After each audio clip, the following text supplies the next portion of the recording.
الحمد لله رب العالمين والصلاة والسلام على سيد الأنبياء والمرسلين وعلى آله وصحبه أجمعين اما بعد. محترم حضرات، قرآن حکیم کا 11واں پارہ تراویح کی نماز میں آپ نے سماعت کیا.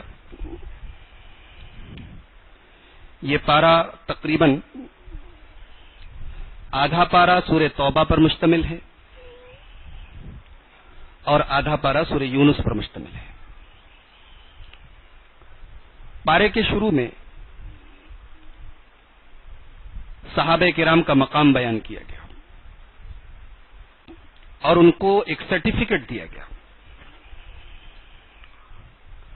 سورہ توبہ کی آیت نمبر 100 نمبر کی آیت میں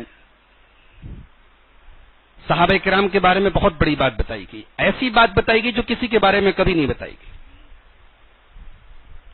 فرمایا والسابقون الاولون من المہاجرین والانصار،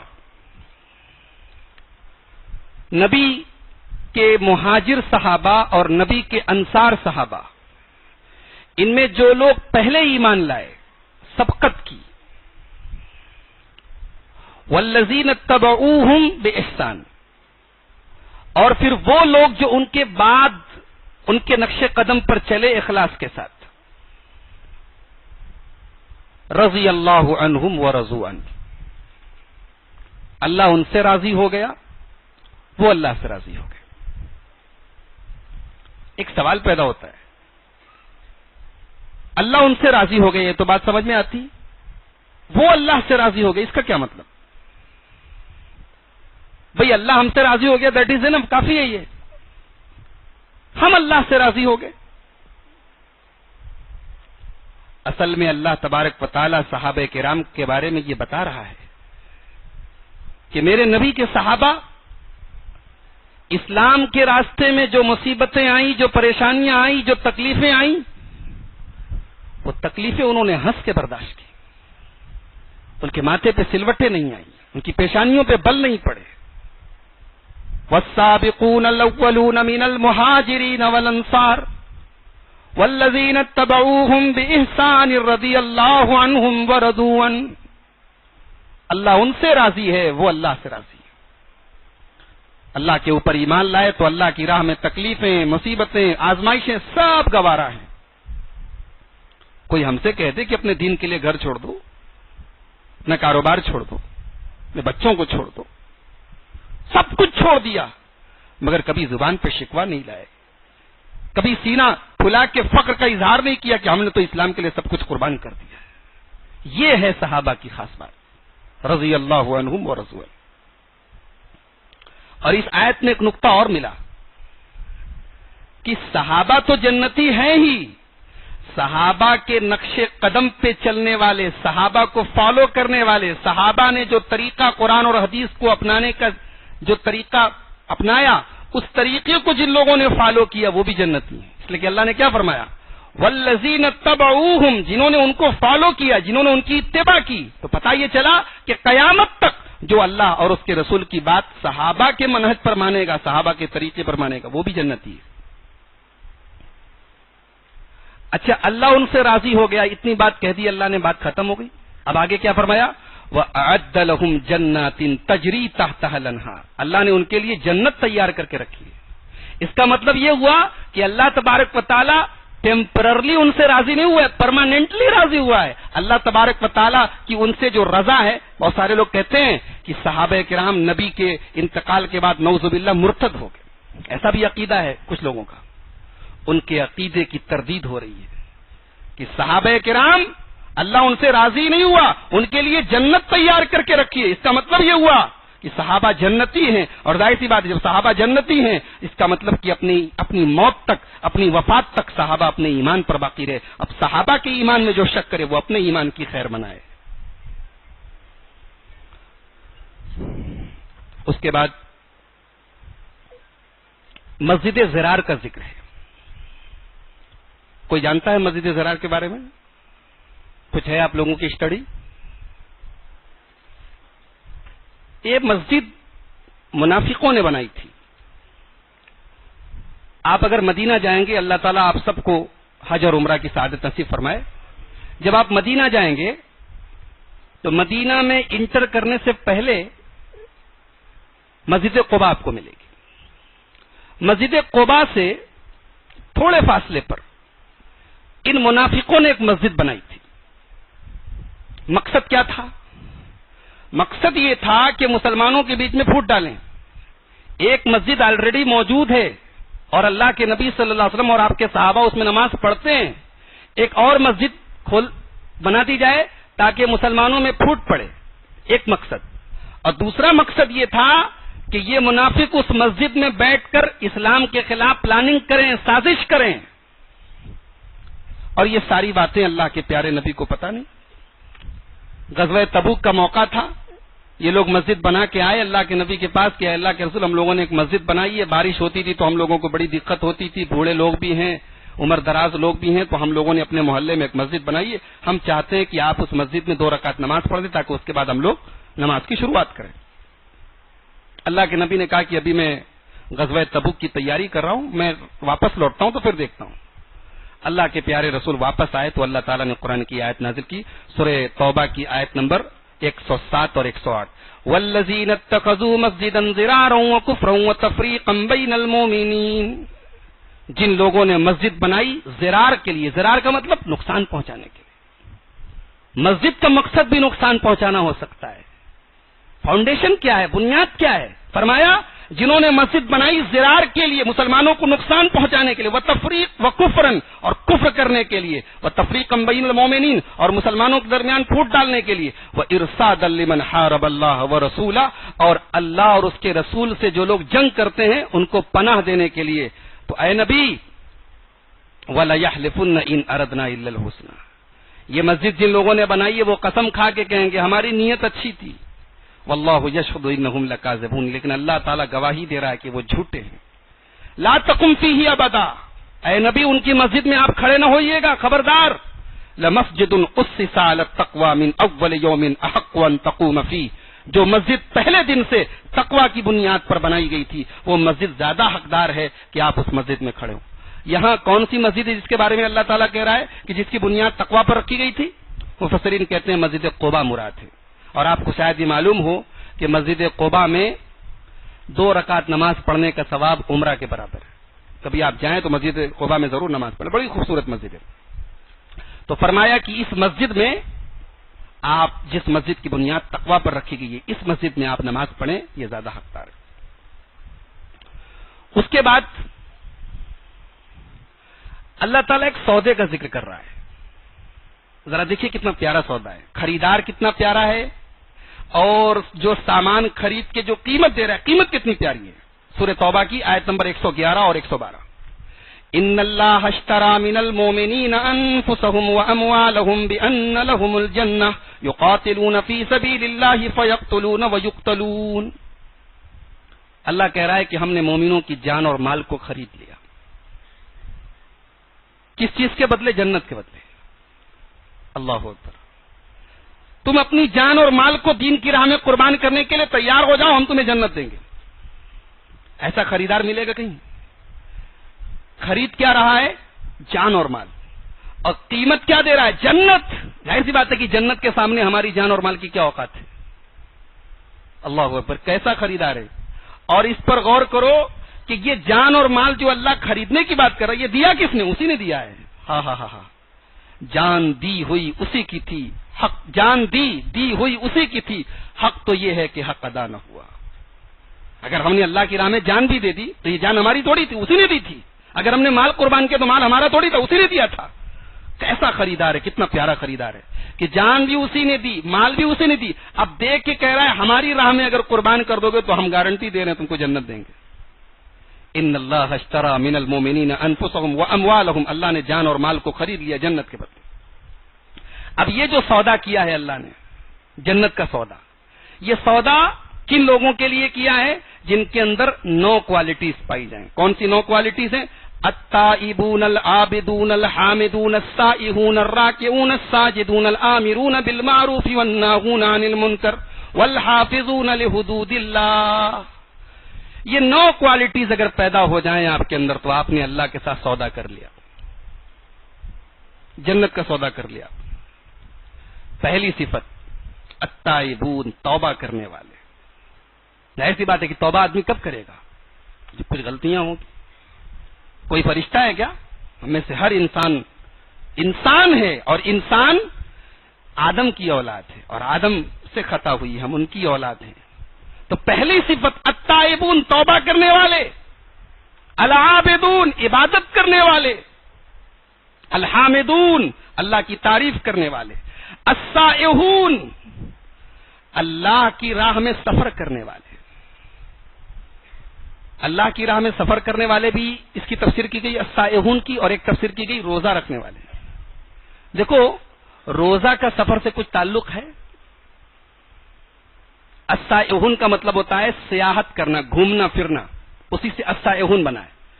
تو اس کی تفسیر علماء نے کی ہے روزے دار سے۔ روزے دار کا سفر سے کیا تعلق ہے؟ دیکھو سفر میں جب آدمی جاتا ہے، بیوی بچوں سے دور ہوتا ہے، کھانا ٹائم سے ملا نہیں ملا، پانی ٹائم سے ملا نہیں ملا۔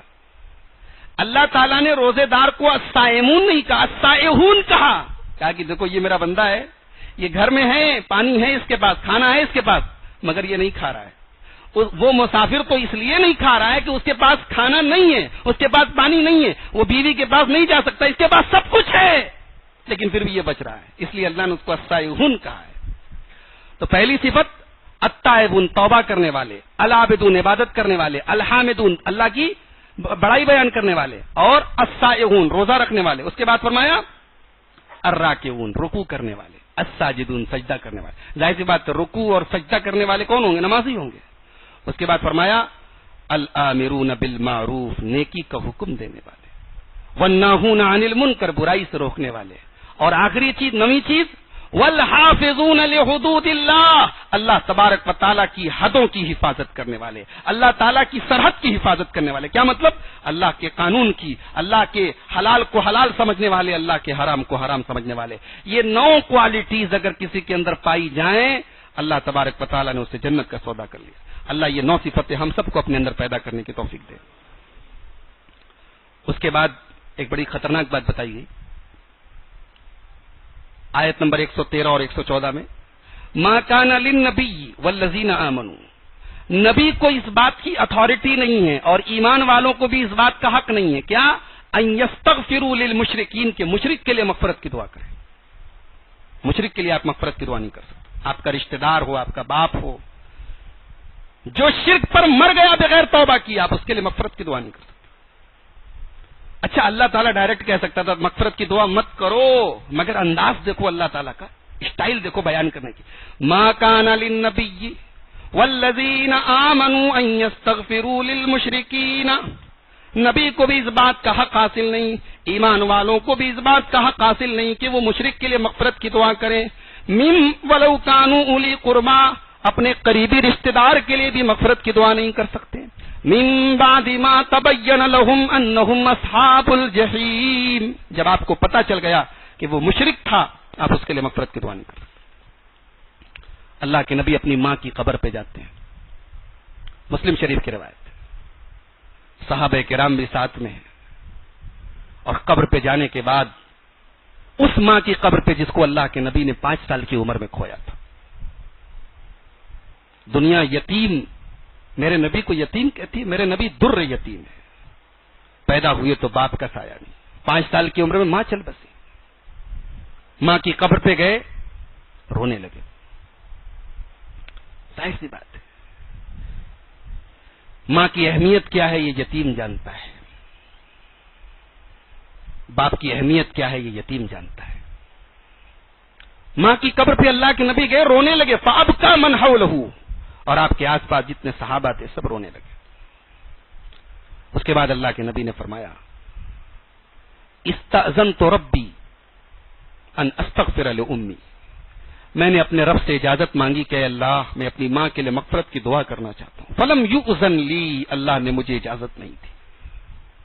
لوگ کہتے ہیں نبی کو سب اختیار تھا، کیسی باتیں کرتے ہو، کیسی باتیں کرتے ہو، نبی اپنی ماں کے لیے مغفرت کی دعا کرنا چاہ رہے، اللہ نے کہا نہیں، it is not allowed, permission نہیں ہے۔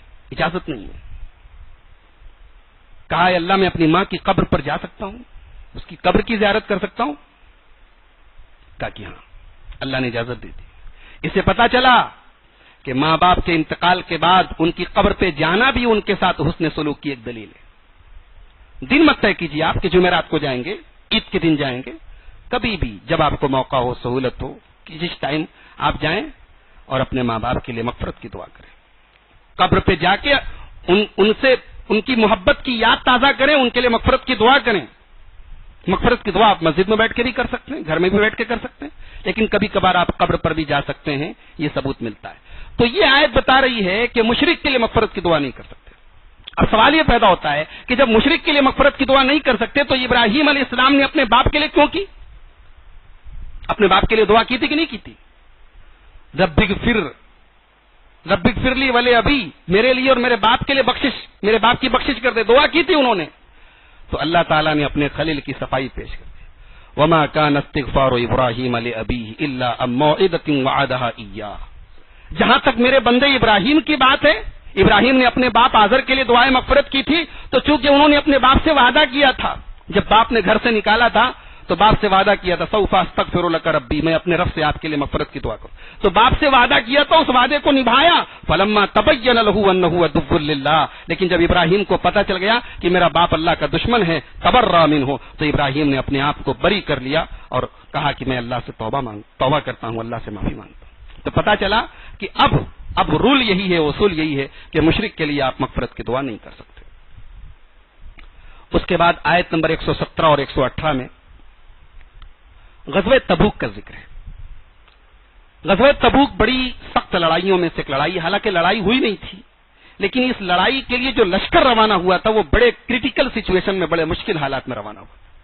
گرمی کا موسم تھا, فصلوں کی پکائی کا ٹائم تھا, سفر بہت لمبا تھا, وسائل مسلمانوں کے پاس کم تھے. اللہ کے پیارے نبی نے میں حضرت عثمان غنی کی سیرت میں بیان کر چکا ہوں کہ انہوں نے کافی اس لشکر کے لیے کافی انہوں نے ہیلپ کی تھی, سپورٹ کیا تھا. اس لشکر میں منافق لوگ شامل نہیں ہوئے تھے. انہوں نے بہانہ کر دیا کہ میرے پیٹ میں درد ہے, میرا پیر صحیح نہیں کام کر رہا ہے, یہ ہے وہ ہے, بہانے کر دیے انہوں نے. اس لیے دیکھیے 11ویں پارے کی اسٹارٹنگ میں اللہ نے کیا کی, یعتذرون الیکم, وہ تمہارے پاس آ کے بہانے کرتے ہیں, وہ جھوٹے ہیں, مکار ہیں. تو منافقین اس لڑائی میں نہیں گئے, لیکن 3 صحابہ ایسے تھے جو سچے پکے اللہ کے رسول کے صحابہ تھے, وہ بھی اس لڑائی میں نہیں گئے. ان لوگوں کے پاس کوئی مجبوری نہیں تھی, بیمار نہیں تھے, تکلیف نہیں تھی, بس یہ تھا سستی کر گئے. اللہ کے رسول کا لشکر جا رہا ہے, ان لوگوں کے پاس سواری کا انتظام تھا, ان لوگوں نے سوچا کہ ہم لوگ بعد میں جائیں گے, شامل ہو جائیں گے, اور سستی میں رہ گئے, نہیں جا سکے. یہاں تک کہ اللہ کے نبی گئے بھی اور واپس بھی چلے آئے. یہ 3 صحابہ کون تھے, ان کا نام نوٹ کر لیجئے.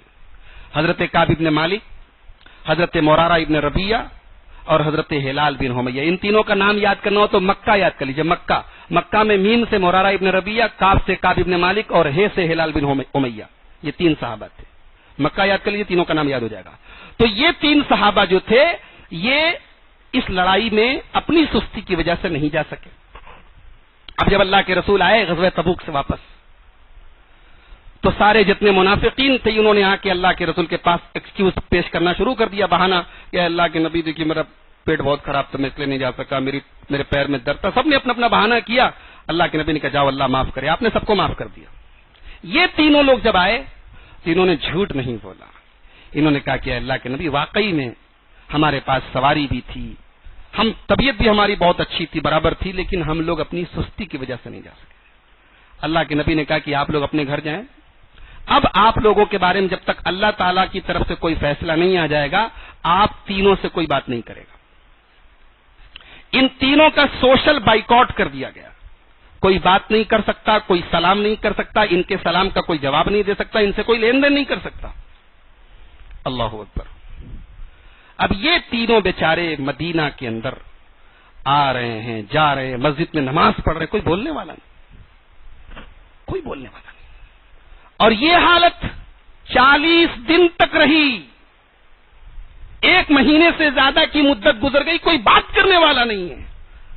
اور ان لوگوں کی جو سچویشن تھی اللہ تعالیٰ نے اس کا ذکر کیا ہے سورہ توبہ کی آیت نمبر 118 میں، وَعَلَى الثَّلَاثَةِ الَّذِينَ خُلِّفُوا، اللہ نے ان 3 لوگوں کی توبہ قبول کر لی، الَّذِينَ خُلِّفُوا، جن کے معاملے کو ملتوی کر دیا گیا تھا، حَتَّى إِذَا ضَاقَتْ عَلَيْهِمُ الْأَرْضُ، یہاں تک کہ جب زمین ان کے لیے تنگ ہو گئی، بِمَا رَحُبَتْ، زمین اتنی لمبی چوڑی ہے مگر بیچاروں کے لیے زمین تنگ ہو گئی، وَضَاقَتْ عَلَيْهِمْ أَنفُسُهُمْ، اور ان کی جانیں ان کے اوپر تنگ ہو گئی، ان کا جی چاہ رہا تھا کہ ہم جان دیتے ہیں۔ حضرت کعب بن مالک کہتے ہیں میرا چچا زاد بھائی تھا، میں اس سے ملنے کے لیے گیا، میں نے سلام کیا تو جواب نہیں دے رہا، میں نے اس کو پکڑ کے کہا کہ ایک بات بتا، میں اللہ سے محبت کرتا ہوں کہ نہیں، رسول سے محبت کرتا ہوں کہ نہیں، تم اس سے بات کیوں نہیں کر رہا ہے؟ چچا زاد بھائی نے کہا کہ بھائی میں نہیں جانتا، اللہ اور اس کے رسول زیادہ جانتے۔ اللہ اکبر، یہ یونٹی دیکھو، نبی نے بائیکاٹ کر دیا تو کوئی بات کرنے کے لیے تیار نہیں ہے۔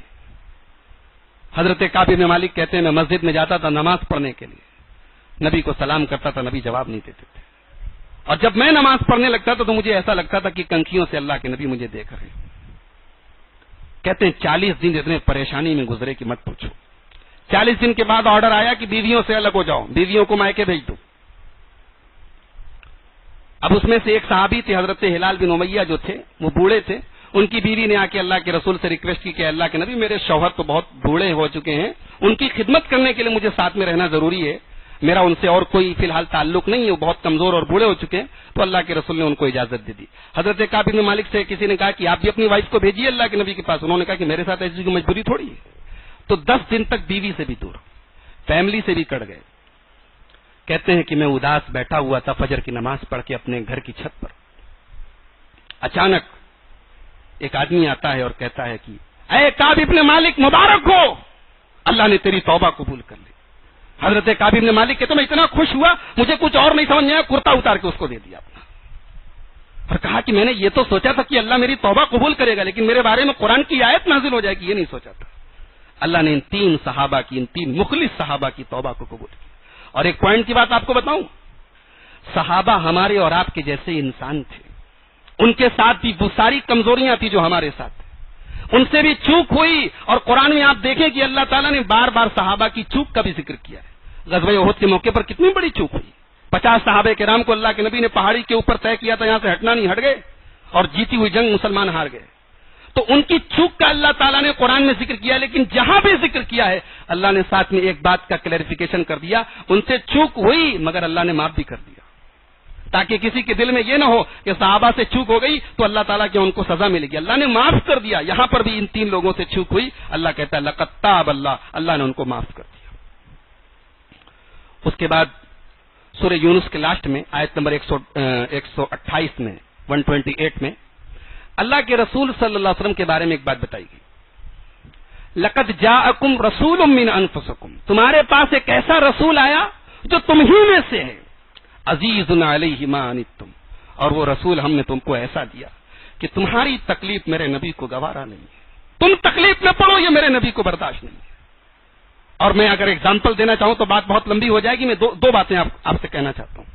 معراج کا سفر آپ سنتے ہیں، معراج کے بارے میں بہت تقریر سنی ہوگی آپ نے۔ معراج پہ اللہ کے نبی گئے تو کتنی ٹائم کی نمازیں ملی بولو؟ 50 ملی۔ اللہ کے رسول واپس آنے لگے، موسیٰ علیہ السلام سے ملاقات ہوئی، انہوں نے کہا کہ کیا ملا؟ کہا 50 ٹائم کی نماز ملی۔ حضرت موسیٰ نے کہا کہ آپ کی امت نہیں پڑھ پائے گی، واپس جائیے۔ اللہ کے رسول واپس گئے اور اللہ سے دعا کی کہ اللہ کم کر دے، میری امت نہیں پڑھ پائے گی۔ 50 سے 40 ہوئی، 30 ہوئی، 20 ہوئی، 10 ہوئی، 5 ہو گئی۔ جب 5 ٹائم کی نمازیں اللہ کے نبی لے کر آئے تب بھی حضرت موسیٰ علیہ السلام نے کہا تھا کہ آپ کی امت نہیں پڑھ پائے گی۔ کیا ایکسپیرینس تھا حضرت موسیٰ علیہ السلام کا، اور واقعی میں نہیں پڑھ پا رہے ہیں۔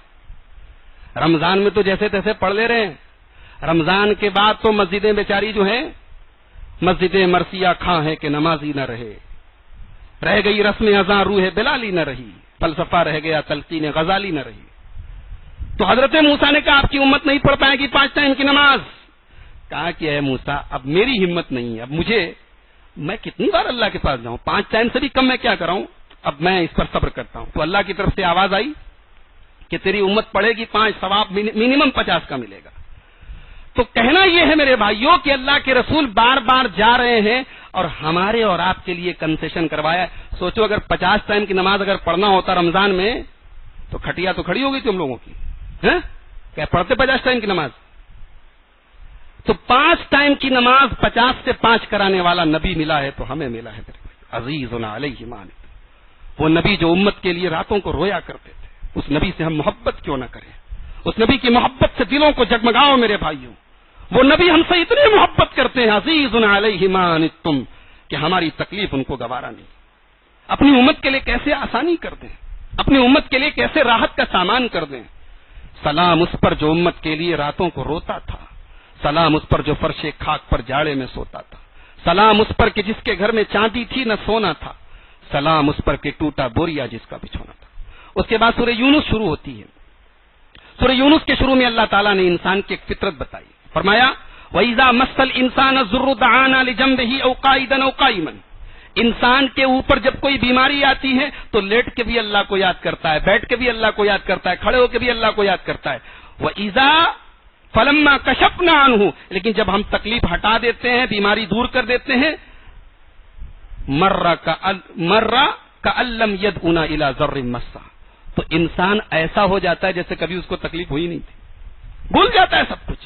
اس سے یہ پتا چلا کہ اگر کبھی بیماری کے بعد، تکلیف کے بعد اگر اللہ آسانی دیتا ہے تو آسانی میں بھی اللہ آزماتا ہے، بیماری کے بعد عافیت دے کر بھی اللہ آزماتا ہے کہ میرا بندہ میرا شکر ادا کرتا ہے کہ نہیں کرتا ہے۔ میرے بھائیوں، اگر کبھی زندگی میں کوئی پریشانی آئے اور ہم اللہ سے دعا کرتے ہیں تو آسانی ملنے کے بعد اللہ کا شکر ادا کریں۔ یہ اس آیت کریمہ کے اندر ہمیں اور آپ کو سبق دیا گیا۔ اس کے بعد دنیا کی ایک بڑی پیاری مثال دی گئی، آیت نمبر 34 کے اندر بڑی پیاری مثال دی گئی، غور سے سنیے گا، اس سے پیاری مثال دنیا کی نہیں ہو سکتی۔ انما مثل الحیات الدنیا کماء انزلناه من السماء فاختلط به نبات الارض مما یاکل الناس والانعام۔ دنیا کی مثال آسمان سے ہونے والی بارش کی طرح ہے۔ بارش ہوتی ہے، زمین میں کھیتیاں پیدا ہوتی ہیں، زمین میں نباتات جو کھیتیاں ہوتی پیدا ہوتی ہیں۔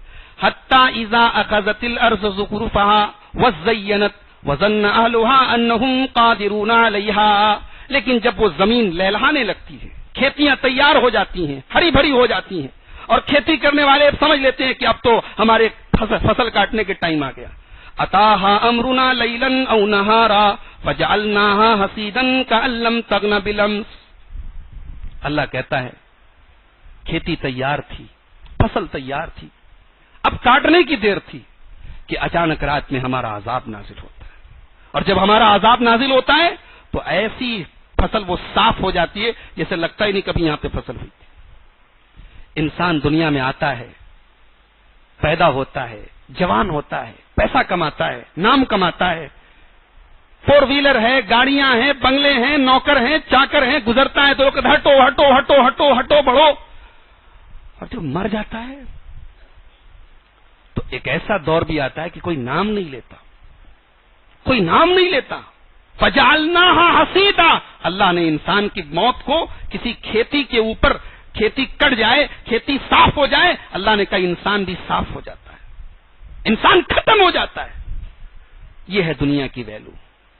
دنیا بڑی اچھی چل رہی ہے، اچانک موت آ گئی، بہت اچھی عیش و آرام کی زندگی گزر رہی ہے، موت آ گئی، بچے یتیم ہو گئے، عورت بیوہ ہو گئی، گھر کا گارجین دنیا سے چلا گیا، ساری دولت دھری کی دری رہ گئی۔ اب یہ دنیا کی مثال بیان کرنے کے فوراً بعد اللہ تعالیٰ ایک عجیب بات کہتا ہے، اس کے بعد والی نیکسٹ آیت میں کہتا ہے واللہ یدعو الی دار السلام، اللہ تعالیٰ تم کو دار السلام کی طرف بلاتا ہے۔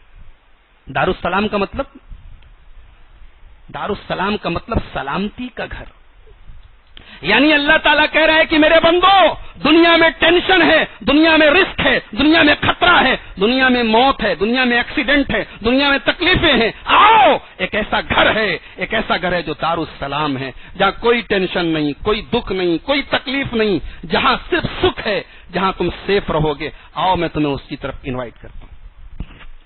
اچھا، کبھی اگر ایسا ہو کہ آپ کے یہاں شادی کا انویٹیشن آئے اور کارڈ پہ لکھا ہو کہ جناب آپ آئیے، ہمارے یہاں 5-6 طریقے کے آئٹم ہیں، چکن بھی ہے، مٹن بھی ہے، اور یہ بھی ہے، وہ بھی ہے، طرح طرح کے آئٹم ہیں، اور آپ بہترین دعوت ہے، آپ آئیے، اور نیچے ایڈریس نہ لکھا ہو۔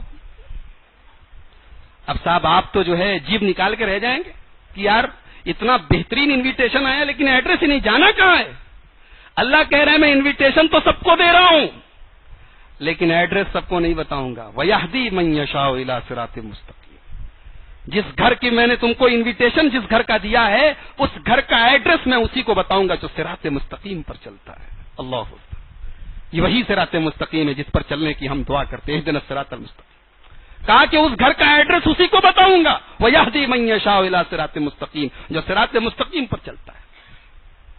اس کے بعد فرمایا للذین احسنوا الحسنى.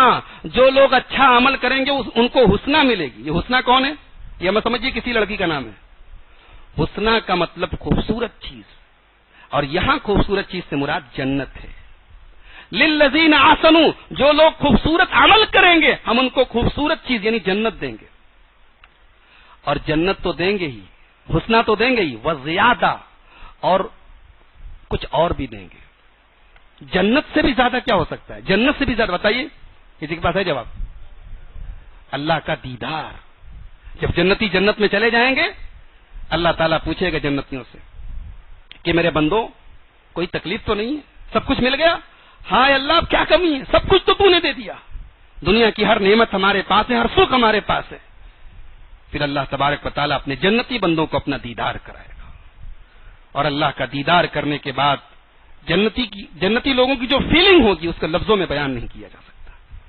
جب ہمارے مالک نے اس کائنات کو اتنا خوبصورت بنایا ہے, جب کریشن اتنا بیوٹیفل ہے تو کریٹر کتنا بیوٹیفل ہوگا. جب مخلوق اللہ کی کائنات اتنی خوبصورت ہے تو وہ خالق کتنا خوبصورت ہوگا. اللہ پردے ہٹا دے گا اور جنتیوں کو اپنا دیدار کرائے گا. اسی دیدار کا ذکر یہاں پہ ہو رہا ہے. للذین احسنوا الحسنى. میرے بندو تم خوبصورت عمل کرو ہم تمہیں حسنہ دیں گے, جنت دیں گے. وزیادہ اور کچھ اور دیں گے, کچھ اور دیں گے. اور سے مراد اپنا دیدار کرائیں گے. اللہ ہم سب کو اپنا دیدار نصیب فرمائے. فرمایا کہ جو لوگ میرا دیدار کر لیں گے ولا يرهق وجوههم قطر. ان کے چہرے پر پھر کبھی ناگواری نہیں آئے گی. دیکھو انسان کا جو چہرہ ہوتا ہے نا, فیس جو ہوتا ہے یہ مائنڈ کا انڈیکیٹر ہوتا ہے. غصے میں انسان ہوتا ہے تو چہرے کا ریئیکشن الگ ہوتا ہے, خوش ہوتا ہے تو ریئیکشن الگ ہوتا ہے, تکلیف میں ہوتا ہے تو ریئیکشن. چہرہ جو ہے انڈیکیٹر ہوتا ہے پورے انسان کے ایموشنز کا, انسان کے جذبات کا. تو اللہ نے فرمایا کہ جنت میں جانے کے بعد کبھی چہرے پر دکھ نظر نہیں آئے گا. جنت میں کوئی ایسی چیز نظر نہیں آئے گی جہاں دکھ ہو. افریقہ میں ایک مسجد میں ایک صاحب تقریر کر رہے تھے, مولوی صاحب تقریر کر رہے تھے. بولے جب جنتی جنت میں جائیں گے تو اللہ تعالیٰ کے فرشتے اس کو لے کے جائیں گے خوبصورت کمرے میں. وہاں جنت کی حور بیٹھی ہوگی اور وہ حور انتہائی خوبصورت ہوگی. وہ جنتی آگے بڑھے گا تو فرشتے کہیں گے رک جاؤ, ابھی اس سے بھی اعلیٰ اور اس سے بھی بہترین چیز تمہیں ملنے والی ہے. تو وہ اس کو اور اونچے درجے پر لے کے جائیں گے, دوسرے فلور پر لے کے جائیں گے. اب دوسرے فلور پر جب وہ آدمی پہنچے گا تو وہاں اس سے بھی خوبصورت ایک حور ہوگی. اب وہ آدمی اس کمرے کی طرف بڑھے گا, فرشتے کہیں گے نہیں ابھی رک جاؤ, ابھی اس سے بھی اعلیٰ چیز ہمارے پاس موجود ہے. اس سے آگے جب جائے گا تو ایک کمرے میں اس کی دنیا والی بیوی بیٹھی رہے گی, جو دنیا میں اس کی بیوی تھی وہ بیٹھی رہے گی. ابھی مولوی صاحب نے تقریر یہیں پر ابھی کر ہی رہے تھے کہ ایک آدمی کھڑا ہو گیا, کہا بس کر مولوی کیا بول رہا ہے, ابھی بیوی سے تو ہم لوگ بھاگ کے تمہارے پاس آئے ہیں, تم جنت کی بات کر رہے ہو اور ہم لوگ اتنے شوق سے سن رہے ہو اور تم نے دنیا کی بیوی کو جنت میں لا کے بٹھا دیا. کل سے مطالعہ کر کے تحقیق کر کے آنا, یہ حدیث ضرور ضعیف ہوگی. تو کہنے کا مطلب یہ ہے کہ لوگ جنت بھی اپنے حساب کی چاہتے ہیں. دنیا کی جو بیویاں ہوں گی یا دنیا کے جو انسان ہوں گے, اگر ان کے چہرے پر کوئی داغ ہے, کوئی دھبا ہے, کوئی جسمانی عیب ہے, کوئی فزیکل عیب ہے, اللہ تبارک و تعالیٰ سب کو خوبصورت بنا دے گا. جنت میں سب کے چہرے چمک رہے ہوں گے, سب انتہائی بیوٹیفل اور اسمارٹ ہوں گے. جنت میں کوئی بدصورت نہیں ہوگا. اس لیے آپ فکر نہ کریں, آپ کی جنت میں آپ کی دنیاوی بیویاں بھی آپ کو ملیں گی, اور وہ جنت جو ہوگی وہاں آپ کوئی ناگوار چیز نہیں دیکھیں گے. لا يرهق وجوههم قتر ولا ذلہ. وہاں چہرے پر کبھی کسی کے غصے کا یا تکلیف کا یا ناگواری کا کوئی ریئیکشن نہیں ہوگا. اس کے بعد اللہ تعالیٰ نے سورہ یونس کی آیت نمبر 32 میں ایک اہم بات بتائی, فماذا بعد الحق الا الضلال. فرمایا کہ دیکھو ایک ہوتا ہے حق, ایک ہوتا ہے باطل, ایک ہوتا ہے سچ, ایک ہوتا ہے جھوٹ. فماذا بعد الحق الا الضلال، یا تو حق ہوگا یا ضلالت ہوگا، یا تو سچ ہوگا یا جھوٹ ہوگا. اللہ تعالیٰ کہنا یہ فرما یہ رہا ہے اللہ تعالیٰ کہ سچائی جو ہوتی ہے نا اس کو پرسنٹیج میں بانٹا نہیں جا سکتا. ایسا نہیں ہو سکتا کہ 50% سچ ہو 50% جھوٹ ہو، ایسا نہیں ہو سکتا 20% حق ہو 80% باطل ہو. حق حق رہے گا، حق 100% حق رہے گا اور باطل باطل رہے گا. حق کو ڈسٹریبیوٹ نہیں کیا جا سکتا، حق کو بانٹا نہیں جا سکتا. جو حق ہے وہ حق ہے. فماذا بعد الحق الا الضلال، یا تو حق ہوگا یا باطل ہوگا. اس کے بعد قرآن کریم کی 4 صفتیں بتائی گئی سورہ یونس کی آیت نمبر 57 اور 58 میں. یا ایھا الناس قد جاءتکم موعظۃ من ربکم، اے لوگو تمہارے پاس تمہارے رب کی طرف سے نصیحت آئی ہے. وشفاء لما فی الصدور، اور دلوں کی بیماریوں کا، سینوں کے اندر جو بیماریاں ہیں ان کی شفا ہے. وہدن، اور ہدایت ہے. ورحمۃ للمؤمنین، اور مومنوں کے لیے رحمت ہے. قرآن نصیحت ہے. جب دل سخت محسوس ہو، جب دل کڑا محسوس ہو، جب دل پر دنیا کے پردے چھا جائیں، جب دل بہت زیادہ دنیا سے دل لگنے لگے تو قرآن پڑھنا شروع کر دو. قرآن سے بہترین کوئی نصیحت نہیں، قرآن سے بہترین کوئی واز نہیں. وشفاء لما فی الصدور، اور قرآن شفا ہے. ایک بات بتاؤں، قرآن میں اللہ تعالیٰ نے صرف 2 چیزوں کو شفا کہا. ایک قرآن کو کہا اور دوسرا کوئی بتا سکتا ہے؟ قرآن میں اللہ نے صرف 2 چیزوں کو شفا کہا ہے. ایک قرآن کو کہا ہے، دوسری چیز شہد کو کہا ہے. جی، اور آپ ایک بات پر غور کیجئے کہ شہد کا جب ذکر کیا اللہ نے تو کہا فیہ شفاء للناس، شہد کے اندر شفا ہے. اور جب قرآن کی بات آئی تو قرآن کے بارے میں کہا شفاء لما فی الصدور. قرآن خود شفا ہے. ایک ہوتا ہے کسی چیز کے اندر شفا ہے، اور ایک کہا جاتا ہے کہ یہ چیز خود شفا ہے. قرآن خود شفا ہے، قرآن کے اندر شفا نہیں، قرآن خود شفا ہے. اللہ اکبر. وہ دل کی بیماریوں کی شفا ہے. دنیا کی محبت، شہرت کی محبت، مال کی محبت، حسد، تکبر، گھمنڈ، چغلی، غیبت، یہ جو دل کی بیماریاں ہیں ان کا علاج کسی ڈاکٹر کے پاس نہیں، کسی ہاسپٹل میں نہیں ہے. ان کا علاج قرآن میں ہے. وشفاء لما فی الصدور، قرآن شفا ہے. اور تیسری چیز ہدن، قرآن ہدایت ہے. اور چوتھی چیز ورحمۃ للمؤمنین، اور قرآن پہ ایمان لے آؤ تو یہ رحمت ہے. اور آگے کیا فرمایا؟ قل بفضل اللہ وبرحمتہ فبذلک فلیفرحوا هو خیر مما یجمعون. اے نبی ایمان والوں سے کہہ دو کہ اگر خوش ہونا ہے تو قرآن پر خوش ہو کہ اتنی بڑی نعمت تمہیں ملی، اتنی بڑی دولت ہمیں ملی. اگر خوش ہونا ہے تو اس پر خوش ہو. وہ خیر مما یجمعون، وہ تمہارے بینک بیلنس سے بہتر ہے، وہ تمہارے سونے چاندی سے بہتر ہے، وہ دنیا کی ساری دولت سے بہتر ہے. اس سے بڑی دولت کوئی اور نہیں ہو سکتی. قرآن دنیا کی سب سے عظیم دولت ہے.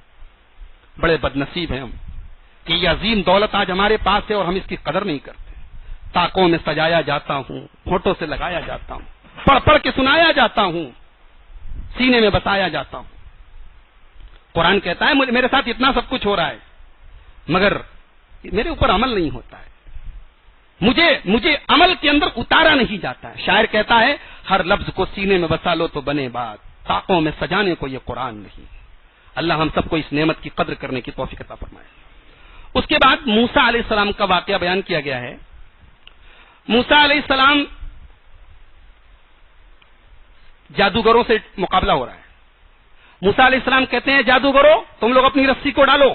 انہوں نے اپنی رسی کو ڈالا، موسیٰ علیہ السلام نے اپنی لاٹھی کو ڈالا. موسیٰ علیہ السلام کی لاٹھی سانپ بن گئی، اژدہا بن گئی اور ان کے سارے سانپوں کو نکل گئی. تو حضرت موسیٰ نے اس موقع پر کہا تھا ان اللہ لا یصلح عمل المفسدین، اللہ تعالیٰ غلط کام کرنے والوں کے عمل کو کبھی صحیح نہیں کر سکتا. یہ بڑی بہت پیاری بات ہے. یہ بات آج یہاں سے آپ لے کے جائیے. اللہ غلط کرنے والوں کے عمل کو کبھی صحیح نہیں کر سکتا. جانتے ہیں یہ بات اتنی پیاری بات ہے کہ دنیا کے دوسرے مذہب کی کتابوں میں بھی یہ بات موجود ہے. ہندو مذہب کی بڑی مشہور کتاب ہے گیتا کے اندر بھی یہی بات لکھی ہے کہ ستیہ پریشان ہو سکتا ہے پراجت نہیں ہو سکتا. ستیہ پریشان ہو سکتا ہے پراجت نہیں ہو سکتا. سچائی پریشان تو ہو سکتی ہے لیکن سچائی کبھی ہار نہیں سکتی ہے. ان اللہ لا یصلح عمل المفسدین، اللہ تعالیٰ فسادی لوگوں کے عمل کو کبھی صحیح نہیں کر سکتا. اس کے بعد فرعون کا واقعہ بیان کیا گیا ہے. فرعون کون تھا؟ اپنے آپ کو رب کہتا تھا اپنے آپ کو. موسیٰ علیہ السلام نے اپنا عصا دکھایا، اپنی سفیدی دکھائی، اپنا معجزہ دکھایا تو فرعون کہتا ہے کہ میں ایمان نہیں لانے والا تیرے اوپر. تیری کسی بات پر میں ایمان لانے والا نہیں. اور موسیٰ علیہ السلام سے فرعون کہتا ہے کہ اے موسیٰ تم مجھ سے مقابلہ کرو گے؟ دیکھو میرے پاس ندیاں ہیں، میرے پاس مصر کی بادشاہت ہے، تمہارے پاس کیا ہے؟ حضرت موسیٰ نے اس موقع پر کوئی جواب نہیں دیا. لیکن جب موسیٰ علیہ السلام بنی اسرائیل کو لے کے جا رہے ہیں اور پیچھے فرعون پیچھا کر رہا ہے تو قرآن کہتا ہے حتی اذا ادرکہ الغرق، موسیٰ علیہ السلام نے لاٹھی کو زمین میں مارا، پانی میں راستہ بن گیا. موسیٰ علیہ السلام اپنے ساتھیوں کو لے کے بڑھے، فرعون بھی پیچھے پیچھے بڑھا. جب فرعون بیچ دریا میں پہنچا ہے اللہ نے پانی کو ملا دیا، پانی کو ملا دیا. حتی اذا ادرکہ الغرق، فرعون ڈوبنے لگا، اور جب ڈوبنے لگا تو کہنے لگا آمنت انہ لا الہ الا الذی آمنت بہ بنو اسرائیل، میں اس اللہ کے اوپر ایمان لاتا ہوں جس اللہ کو بنی اسرائیل مانتے ہیں. وانا من المسلمین، میں مسلمان ہوں. فرعون اپنے آپ کو مسلمان کہہ رہا ہے، فرعون اپنے آپ کو مسلمان کہہ رہا ہے میں مسلمان ہو رہا ہوں. اللہ نے فرمایا الآن وقد عصیت من قبل، اب تمہیں عقل آئی ہے، اب تو توبہ کا دروازہ شٹ ہو چکا، توبہ کا دروازہ بند. جب موت آدمی دیکھ لے اس کے بعد توبہ کا کوئی مطلب نہیں. اسی لیے اللہ کے نبی نے فرمایا ہے کہ حالت غرغرہ کے پہلے توبہ قبول ہوتی ہے. حالت غرغرہ سمجھتے ہیں؟ کبھی کوئی آدمی جب مرنے لگتا ہے، اگر آپ اس کو قریب سے مرنے کے پہلے اگر آپ نے دیکھا ہوگا تو ایک ٹائم ایسا بھی آتا ہے کہ ہم کوئی چیز اس کے منہ میں ڈال رہے ہیں تو نیچے نہیں اتر رہی ہے، اور وہ کچھ بولنا چاہتا ہے تو بول نہیں پاتا ہے. اسی کو غرغرہ کہتے ہیں کہ نہ اندر کی چیز باہر آ رہی ہے، نہ باہر کی چیز اندر جا رہی ہے. یہ سچویشن جب آ جائے اب اس کے بعد توبہ قبول نہیں ہوتی، اس کے پہلے تک توبہ آدمی کر سکتا ہے. تو فرعون ایمان لے آیا، اللہ نے کہا آلانا، اب تم ایمان لائے ہو، وقد عصیت من قبل وکنت من المفسدین، ایک نمبر کے فسادی تھے تم. فالیوم ننجیک ببدنک، اے فرعون ہم تجھے تو ماریں گے مگر تیری باڈی کو سیف رکھیں گے. فالیوم ننجیک ببدنک، ہم تیرے بدن کو سلامت رکھیں گے.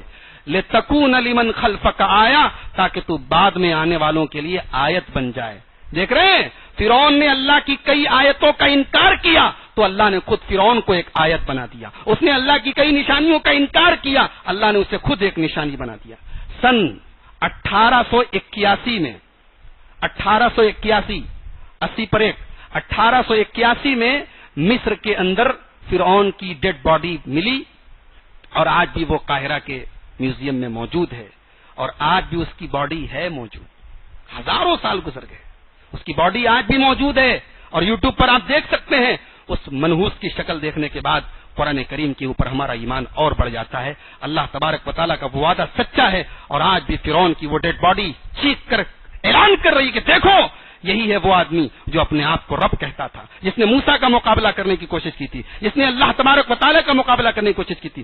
اللہ نے اس کو ڈوبا دیا. اچھا پانی میں ڈوب گیا، اگر اللہ تعالیٰ اس کی باڈی کو محفوظ نہ رکھنا چاہتا تو پانی میں مچھلیاں کھا جاتی، پانی کے جانور کھا جاتے، اس کا جسم ختم ہو جاتا. لیکن اللہ تبارک و تعالیٰ نے ہزاروں سال کے بعد بھی اس کی باڈی کو محفوظ رکھا ہے تاکہ دنیا والوں کے لیے نشانی بنے.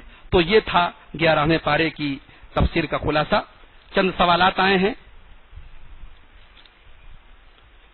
ایک سوال آیا تھا کہ سونا اگر بینک میں ہو تو اس پر زکات نکالنا ہے، یعنی سونا چاہے بینک میں ہو، چاہے عورت یوز کر رہی ہو، چاہے گھر پر ہو، الماری میں ہو، زکات اس کی بہرحال نکالنی ہے. سونا اور چاندی پر کتنی زکات نکالنی ہے؟ سونا اگر 85 گرام یا اس سے زیادہ ہے، چاندی اگر 595 گرام، 85 آپ لوگ سمجھے کہ نہیں، 80 پر 5، 85 یعنی 80 پر 5 گرام سے زیادہ اگر سونا ہے یا اتنا ہے تو زکات فرض ہے. اور چاندی 595، 90 پر 5، 595 گرام اگر چاندی یا اس سے زیادہ ہے تو زکات فرض ہے. قرض میں ہو تو قربانی دینا ہے یا نہیں؟ قرض دار کے اوپر قربانی ضروری نہیں ہے، لیکن اگر وہ دینا چاہے تو دے سکتا ہے، قربانی کر سکتا ہے، کوئی حرج کی بات نہیں. لیکن ارادہ یہ نہ ہو کہ قربانی بس کریں اور قرضہ جس کا قرضہ ہے اس کے دینے کی نیت ہو اور ساتھ میں قربانی کر لے تو کوئی حرج کی بات نہیں. مسجد میں داخل ہونے کے بعد 2 رکعت نفل نماز پڑھنا چاہیے یا نہیں؟ بالکل پڑھنا چاہیے. کسی بھی ٹائم آپ مسجد میں آئیں، کسی بھی ٹائم، صرف نماز کے ٹائم نہیں، آپ ایسے بھی مسجد میں آئیں تو اللہ کے رسول کی سنت اور آپ کا حکم ہے کہ آپ 2 رکعت نماز پڑھ کے تب بیٹھیں. اسی لیے آپ دیکھیں کہ جمعہ کے دن خطبہ ہو رہا ہے، امام خطبہ دے رہا ہے، تب بھی حکم ہے کہ آپ 2 رکعت نماز پڑھ کر ہی بیٹھیں گے. آج کل ہمارے سماج میں لڑکی سے شادی کرنے کے لیے لڑکے والوں کو ڈاوری دیا جا رہا ہے. لڑکی کو ڈاوری دینے کے بعد بھی فادر کی پراپرٹی پر لڑکی کا حصہ ملنا چاہیے؟ دیکھیے یہ بہت سیریس مسئلہ ہے. ڈاوری جس کے بارے میں آج مجھے پتا لگا کہ آپ کے یہاں اس کو کٹنم بولتے ہیں. یہ جو کٹنم یا ڈاوری یا ہمارے یو پی وغیرہ میں اس کو جہیز بولتے ہیں، یہ انتہائی غلط چیز ہے اور اسلام کے بالکل خلاف ہے، اور اس کی وجہ سے کتنی برائیاں ہو رہی ہیں یہ پورا ٹاپک ہے. لڑکی کے باپ کے اوپر اللہ تبارک و تعالیٰ نے کوئی بوجھ نہیں ڈالا ہے شادی کے معاملے میں، لیکن اس ڈاوری سسٹم نے، اس کٹنم سسٹم نے لڑکی کے وجود کو ماں باپ کے لیے بوجھ بنا دیا.